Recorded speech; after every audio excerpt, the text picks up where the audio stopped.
আবু জেহেল বলেছিল ওয়াকালাল্লাযীনা কাফারু লা তাসমাউ লিহাযাল কুরআন ওয়ালগাউ ফীহি লাআল্লাকুম তাগলিবুন।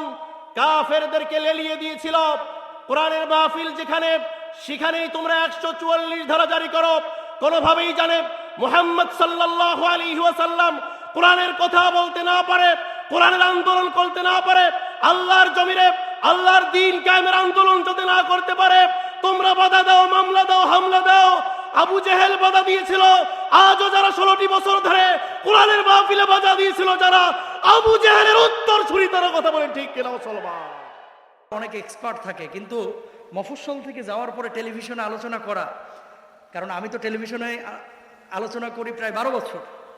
তো যখনই এলাকা ভিত্তিক কাউকে দাওয়াত দিই থরথর করে কাঁপে ভয়ে আলোচনার সময় টিভি টক শোতে। ভাইকে দিলাম অবলীলায় এত সুন্দর আলোচনা করলেন, আমি পুরো মুগ্ধ হয়ে গেছি। খুব ভালো মানুষ, বড় আলোচক, নিজ এলাকায় অনেকে পাত্তা দিতে চায় না, কিন্তু উনাকে বড় আলেম আপনারা সবাই ভালোবাসবেন, মাহফিলগুলোতে বিশেষভাবে জোর করে হলেও নিয়ে আসবেন ইনশাল্লাহ। বলেন, নিজ এলাকায় অনেক সময় কদর পাওয়া যায় না। তো যে কথা বলছিলাম, মানুষ মানুষের অবস্থানকে ভালোবাসে, কেউ আপনারা নিঃস্বার্থ ভালোবাসে না। ভাই, আলেমদের হাতের মধ্যে যখন হাত করা পরা ছিল, আলেমদের কোমরের মধ্যে যখন রশি পরা ছিল, তখন জনগণ দেখছিল আর আফসোস করেছিল আর কান্না করেছিল, আলেমদের জন্য দোয়া করেছিল, তোমাদের জন্য বদদোয়া করেছিল।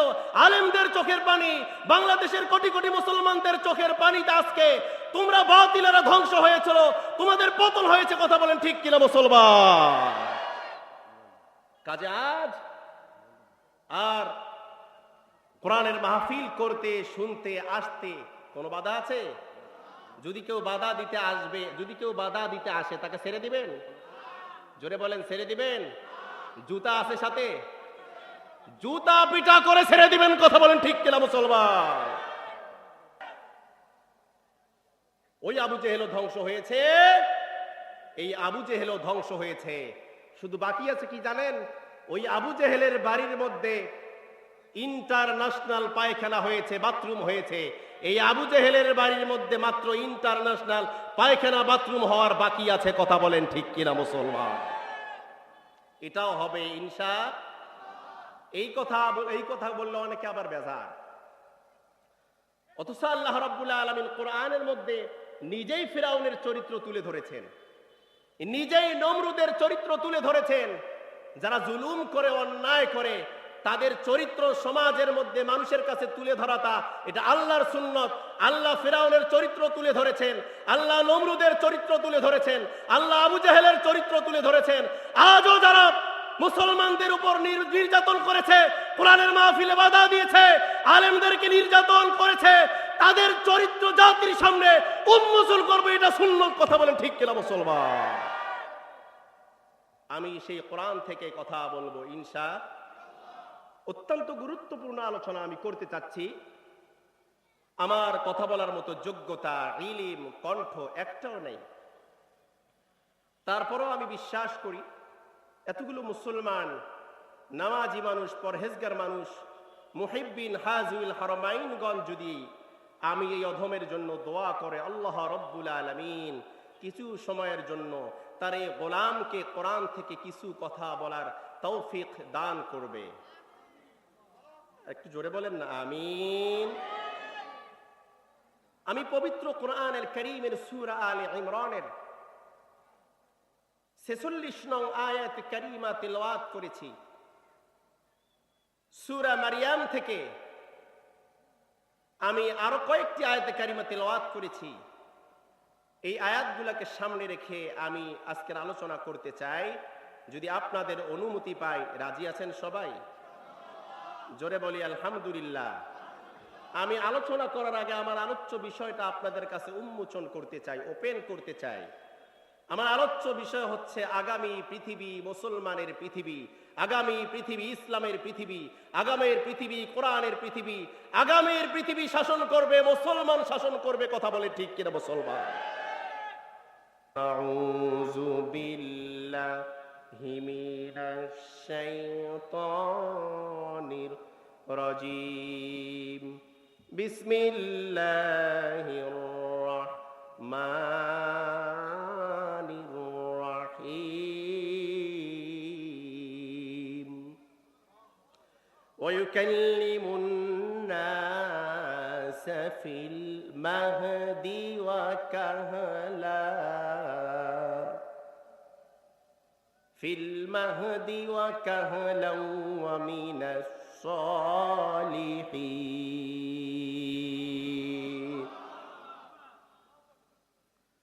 আল্লাহর নবী সাল্লাল্লাহু আলাইহি ওয়াসাল্লাম হিজরতের 2 বছর পর একদিন সালাতুল ঈশার নামাজ পড়ার পর মসজিদে নববীর মধ্যে সাহাবা আজমাইন আবু বকর, ওমর, ওসমান, আলী সহ প্রায় সমস্ত সাহাবাদেরকে নিয়ে বসা, কথা বলতেছেন কেমনে ইসলাম প্রচার করা যায়, দিন কায়েম করা যায়, কালেমার দাওয়াত কেমনে দেওয়া যায়, মানুষের দ্বারে দ্বারে, পাড়ায় পাড়ায়, মহল্লায় মহল্লায় মানুষকে কেমন করে কোরআনের দাওয়াত দেওয়া যায়, এই কথাগুলো বলতেছেন, আলোচনা করতেছেন, চিন্তা করতেছেন। এমন সময় একজন নয়, দুজন নয়, ইহুদি আর নাসারার 70 জন বড় বড় আলেম একত্রিত হয়ে আল্লাহর নবীর মসজিদে নববীর গেট পর্যন্ত চলে এসেছে। এবার বলুন, ইহুদি আর নাসারা আল্লাহ রাসূলের বন্ধু না শত্রু? এখানে কে আছে? গরম পানি। আল্লাহ রাসূলের বন্ধু না শত্রু? এতগুলা শত্রু, ইহুদি আর নাসারা বড় বড় আলেম, তারা সাধারণ কোনো মানুষ নয়। ইহুদি আর নাসারার বড় বড় আলেম 70 জন আলেম একত্রিত হয়ে বিশ্ব নবী সাল্লাল্লাহু আলাইহি ওয়াসাল্লামের মসজিদে নববীর গেট পর্যন্ত চলে এসেছে। আল্লাহ রাসূল মিহরাবের মধ্যে বসে এমন সময় তাকিয়ে দেখলেন অসংখ্য মানুষ তার গেটের মধ্যে দাঁড়া আছে। এরা বন্ধু না শত্রু? শত্রু জানা সত্ত্বেও বিশ্ব নবী সাল্লাল্লাহু আলাইহি ওয়াসাল্লাম সাথে সাথে দাঁড়িয়ে গিয়েছেন, সালাম দিয়েছেন, আহলান সাহলান মারহাবান, ওয়েলকাম জানিয়েছেন, স্বাগতম জানিয়ে ভিতরে ডেকেছেন। জোরে বলুন সুবহানাল্লাহ। বিশ্ব নবীর কি আদর্শ! আল্লাহু আকবার বলেন। এটাই সুন্নাত। আপনার চরম শত্রু যদি আপনার বাড়িতে যায়, সালাম দিতে হবে, সাধ্য মতন আদর আপ্যায়ন করতে হবে, মেহমানদারি করতে হবে। এটাই আল্লাহ রাসূলের সুন্নাত। জোরে বলুন সুবহানাল্লাহ। এবার বিশ্বনবী দাঁড়িয়ে গেলেন, সাহাবাদেরকে দাঁড়াইতে বললেন, বিশ্বনবী সালাম দিলেন। শত্রুপক্ষের এতগুলো লোক আলেমেরা, ইহুদি আর নাসারার আলেমেরা অবাক হয়ে গেল, আশ্চর্যান্বিত হয়ে গেল। আহারে, বিশ্বনবী সাল্লাল্লাহু আলাইহি ওয়াসাল্লামের কাছে আমরা এসেছি, আমরা তো তার বন্ধু নয়, বরং আমরা শত্রু। অথচ বিশ্বনবী আমাদেরকে দেখে দাঁড়িয়ে গেলেন, সালাম দিলেন, ভিতরে আসতে বললেন, এবার বসতেও বললেন। সুবহানাল্লাহ। মানবতার মহান শিক্ষক, মানবতার বন্ধু বিশ্বনবী সাল্লাল্লাহু আলাইহি ওয়াসাল্লাম বললেন, ভাই বসেন। এবার বলেন, আপনারা কেন আসছেন? এতগুলো মানুষ, আপনাদের জন্য আমি কি করতে পারি? 70 জন ইহুদি আর নাসারার বড় বড় আলেমদের মধ্য থেকে একজন দাঁড়িয়ে গেল, তিনি হচ্ছে 70 জনের মধ্যে লিডার। একজন দাঁড়িয়ে বলল, ও মুহাম্মদ, তুমি নাকি নবী, তুমি নাকি শেষ নবী, ও আব্দুল্লাহর পোলা মুহাম্মদ, তুমি নাকি নবী? বলে, হ্যাঁ আমি নবী। তুমি যে নবী এটা আমরা মানি না, মানবো না, মানতেও চাই না। সেজন্য আমরা আসছি, সত্যিকার অর্থেই যদি তুমি নবী হও, সত্যিকার অর্থেই যদি তুমি রাসূল হও, তাহলে আমাদের একটা প্রশ্ন আছে, এই প্রশ্নের উত্তর যদি দিতে পারো তাহলে আমরা মনে করব তুমি নবী। কারণ আমরা এমন একটা প্রশ্ন নিয়ে তোমার কাছে এসেছি, এই প্রশ্ন সাধারণ কোনো মানুষ দিতে পারবে না। তুমি যদি নবী হও, আল্লাহর কাছে গোপন যোগাযোগ করে আমাদের প্রশ্নের উত্তর দাও, আর আমরা কসম করলাম আমাদের প্রশ্নের উত্তর যদি যথাযথ দিতে পারো, আমরা কসম করলাম এতগুলা মানুষ আপনার হাতে হাত দিয়ে তাওহীদের কালেমা পড়ে আমরা মুসলমান হয়ে বাড়ি ফিরে যাব। একটু জোরে বলেন আল্লাহু আকবার। কষ্ট হচ্ছে আপনাদের?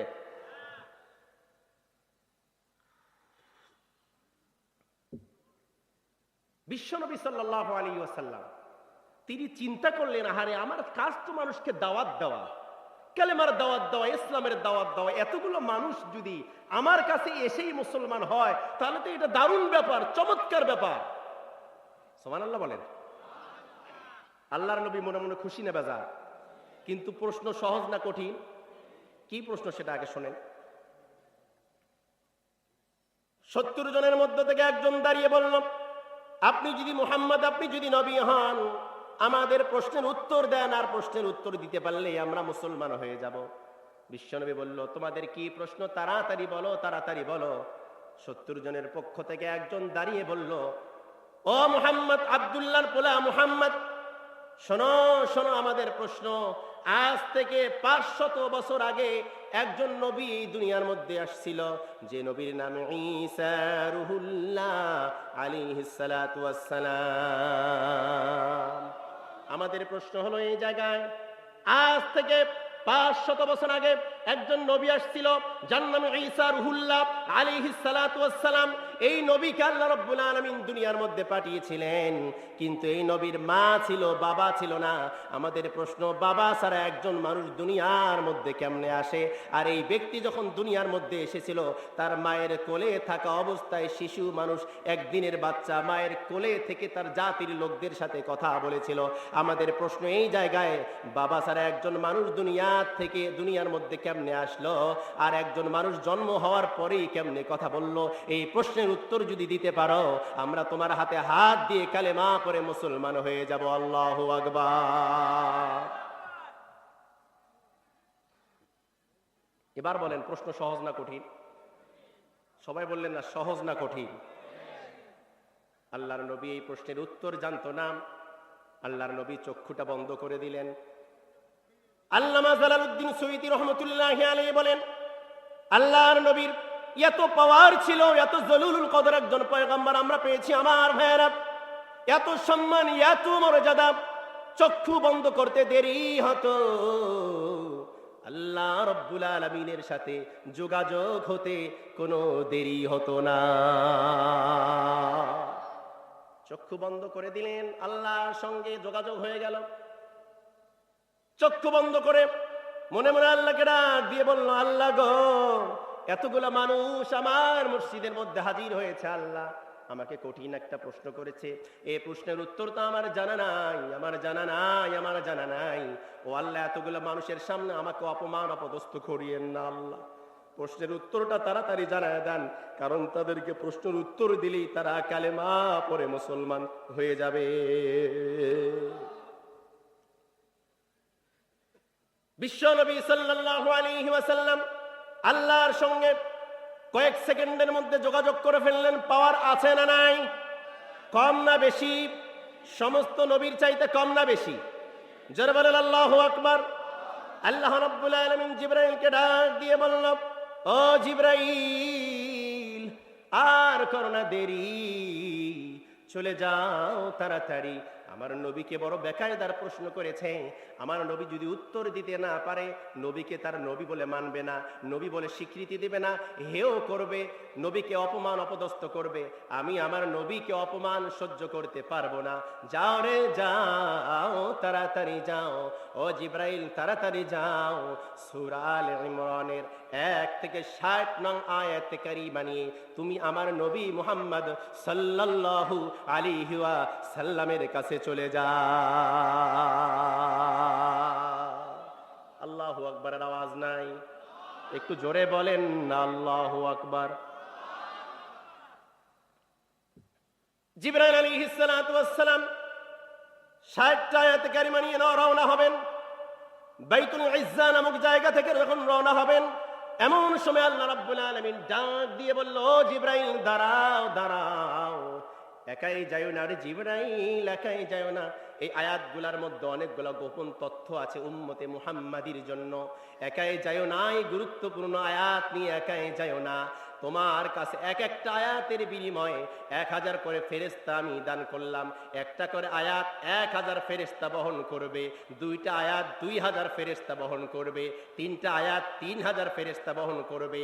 এরকম 60টা আয়াতে কারিমা 60,000 ফেরেশতা বহন করে আল্লাহর রাসূল কাছ পর্যন্ত তোমরা নিয়ে চলে যাবে। কারণ এত গুরুত্বপূর্ণ আয়াত, এই আয়াতগুলা ছিনতাই করতে পারে ইবলিস তার দলবল নিয়ে। সেজন্য জিবরাইল একাই যাওয়ার দরকার নেই। 60টা আয়াতের বিনিময় কয় হাজার ফেরেশতা? ওয়াজ বুঝছেন? জোরে বলেন তো, কয় হাজার? 60,000 ফেরেশতা।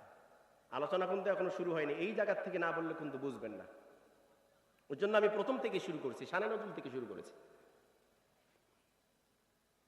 এবার 60,000 ফেরেশতা সূরা আলে ইমরানের 60টা আয়াত কারিমা নিয়ে রওনা হলেন। জোরে বলেন আল্লাহু আকবার। মুহূর্তের মধ্যেই মসজিদে নববীর মধ্যে চলে আসলো। জিবরাইল এসে সালাম দিল। সালাম দেওয়ার সাথে সাথে আল্লাহ রাসূল মুস্কি হাসি দিল, কারণ আল্লাহ রাসূল বুঝতে পেরেছে প্রশ্ন করতে দেরি হলো, জবাব আসতে আল্লাহর কাছ থেকে জবাব আসতে কোনো দেরি হয় নাই।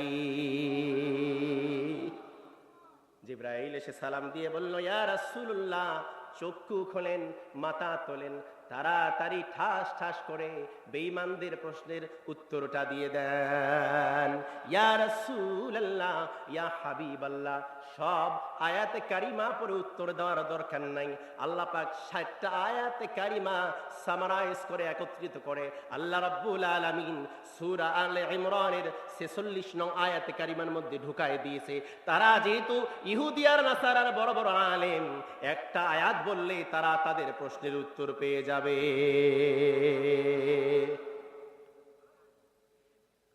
এবার বিশ্বনবী সাল্লাল্লাহু আলাইহি ওয়াসাল্লাম তাদের প্রশ্নের উত্তর দেওয়া শুরু করলেন। ওয়ায়ুকাল্লিমুন নাসা ফিল মাহদি ওয়া কাহলাও ওয়া মিনাস সালিহিন।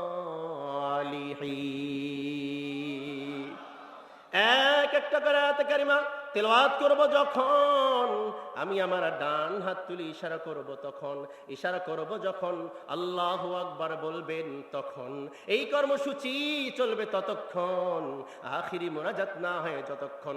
রাজি আছেন যারা যারা দুহাত তুলে আল্লাহু আকবার বলেন তারা তারা। ওয়ায়ুকাল্লিমুন নাসা ফিল মাহদি ওয়া কাহলাও ওয়া মিনাস সালিহিন।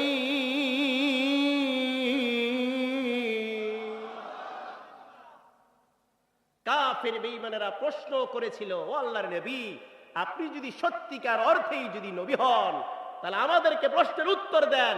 ঈসা নবী দুনিয়ার মধ্যে আসলো, বাবা ছাড়া একজন মানুষ কেমনে দুনিয়ার মধ্যে আসে, আর একজন বাচ্চা জন্মের পরেই কেমনে মানুষের সাথে কথা বলে?